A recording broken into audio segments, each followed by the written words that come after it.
Life and Death expansion pack. I'm excited for this.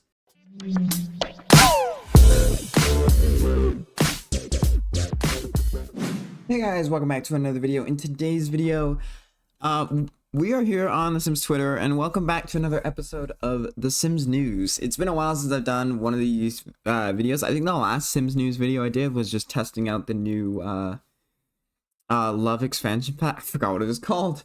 What was it called again? Lovestruck expansion pack. Yeah, so but this episode we are looking at the new like quarterly teaser that we see pretty much every single 3 months. And this one says to be continued as the header with a couple of moon symbols and stars. Now, this isn't crazy to go based off of. I did see a little bit of a YouTube video, but I decided to just make my own.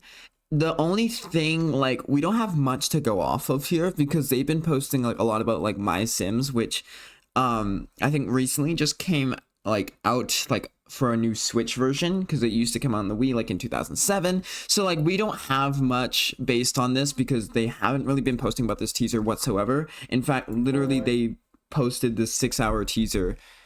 They posted this teaser 6 hours ago. That's what I meant to say. They did have a laundry list with a bunch of bug fixes, which I might go over considering this video might not be that long. But I do want to see this video because I've heard that we get a release date for an expansion pack, and we never get release dates. Matter of fact, we never even get like details about the expansion pack. They just say like we're getting an expansion pack without any details. But we're gonna watch this, and I want to see where this could lead. A reading for the season. So reading like maybe palm readings? Or yeah, anyways, but like it when they pull this out, it looks like tarot cards, right? Which tarot cards is like considered like witchcraft, right? So it's interesting that they're kind of using this because you'd think for something like this there'd just be more like game pack related.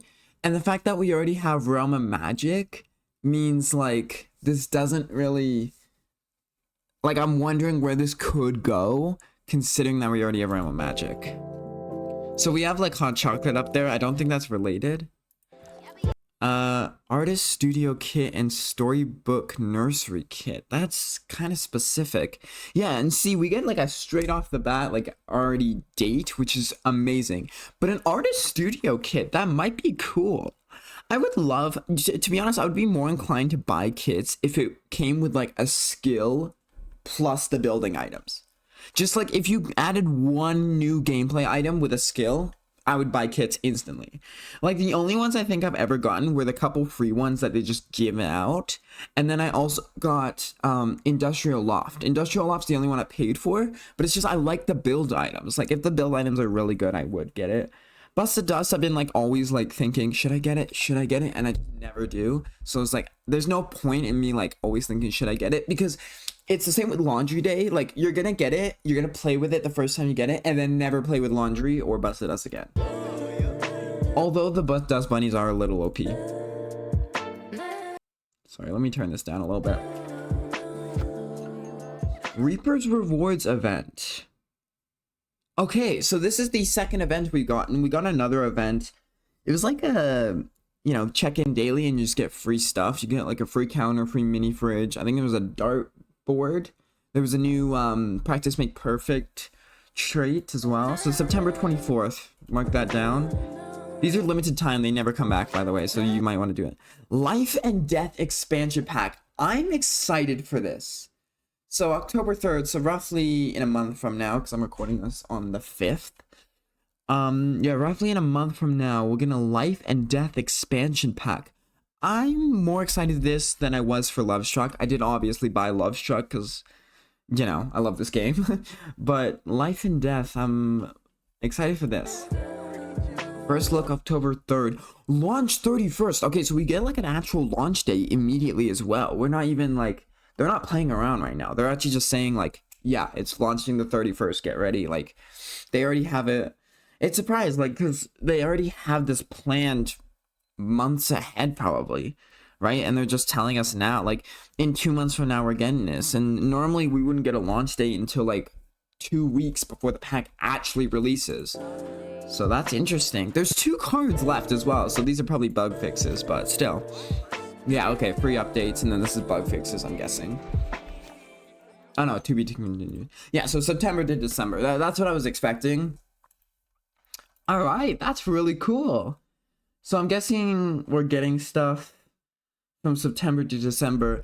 What interests me is it's life and death expansion pack, but they have like these cards and like the moons and the stars, right? So it's interesting to me because I don't think it's like gonna be as simple as just like, I don't think that it's gonna be just as simple as like adding a baby shower or adding a funeral event. Like I feel like it's gonna be more in depth with like magical stuff, considering like every pack has some sort of like non-realism to it.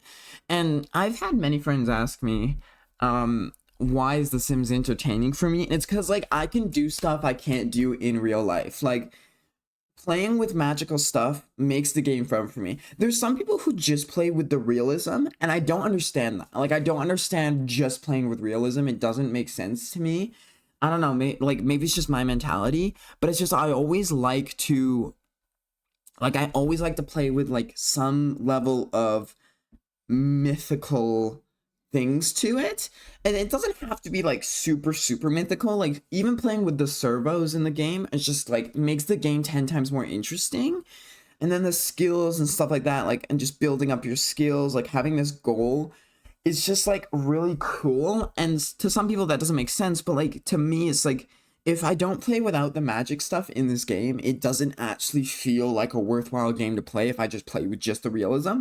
I mean, you guys know from my Gregory series, I literally had I think it was the 3rd generation down, I had vampires, right? And then the 4th generation, it was, you know, Jackson, the main vampire, his daughter became a werewolf and fought him, and it was like this whole lore that I came over. And it was like, I think one of the best stories I think I've ever actually told, because I'm not like a huge storyteller. Like I love D&D, never actually played it though.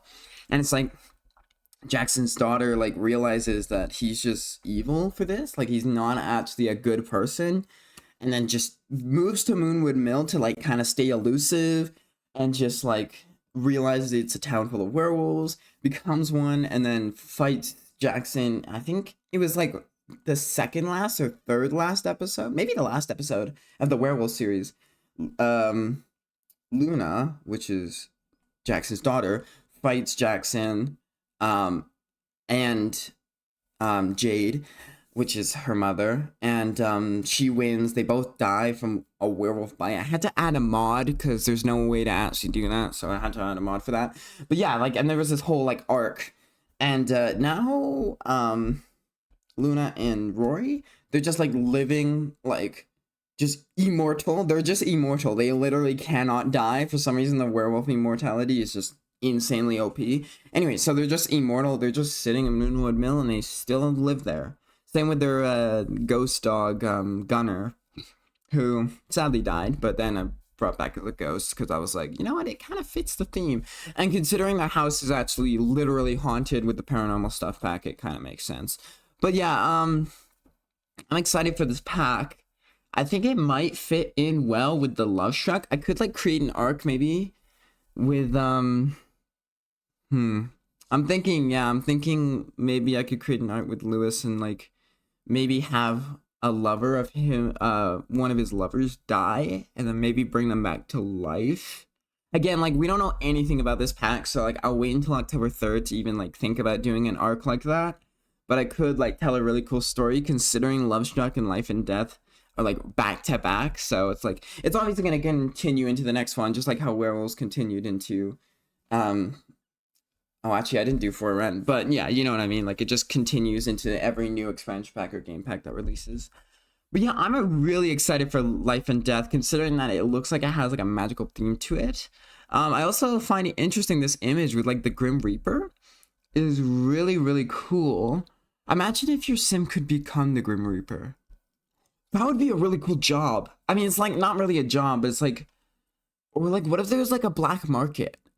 What if they, oh yeah, what if genuinely, what if they added like a black market into the life and death expansion pack? It doesn't really make sense, but like, it makes sense like for the death part. I don't know. Like, I'm just thinking, like, what would the world even be based? Like, would it just be a world that's based like, what if they had like a heaven and hell based world? Wait, that would be kind of cool. It's like a world that's like split down the middle, and it's like one part is like kind of like pristine and looking good, and then one part looks kind of gloomy and always dark.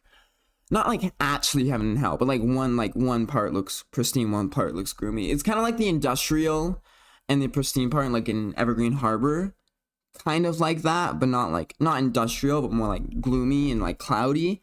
And then like the pristine area, I guess that could honestly keep the same. To be honest, it kind of works. But yeah, like I'm really excited for this expansion pack. More excited rather than Love Struck and For Rent. For Rent was a really cool expansion pack. I just never like really gone into it. But it was really cool. But yeah, I hope you guys enjoyed this video. If you did, hit the like button, hit subscribe, and I'll see you guys on the next one. Goodbye.